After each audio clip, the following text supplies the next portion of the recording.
हरियाणा निर्वाचन तारीख बदलिला। हरियाणा विधानसभा मतदान तारीख बदलिला। नुआ तारीख घोषणा कले निर्वाचन आयोग। हरियाणा विधानसभा निर्वाचन तारीख परिवर्तन करिसेंते भारतीय निर्वाचन आयोग। पूर्व अक्टोबर 1 रे राज्य विधानसभा निर्वाचन मतदान हेबा नै स्थिरीकृत होइतबा बेले एबे अक्टोबर 5 तारीख रे मतदान हेबो। सेहिपरि हरियाणा एवं जम्मू काश्मीर मतगणना तारीख मध्य बदली जाइछि। एही दुई राज्य में अक्टोबर 4 बदल में अक्टोबर 8 तारीख फलाफल घोषणा हेबो।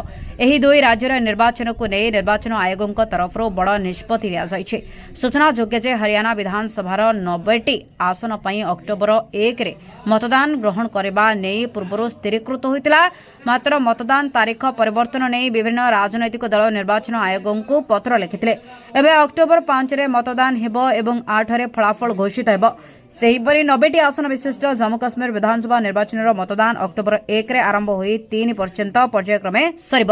पूर्व जम्मू काश्मीर विधानसभा निर्वाचन फलाफल अक्टोबर 4 रे घोषित हेबा नै धार्य होइतबा बेले एबे ताहाको परिवर्तन करा जाइछि। अक्टोबर 8 रे फलाफल घोषित हेबो बोले निर्वाचन आयोग निष्पत्ति नैछन्ते।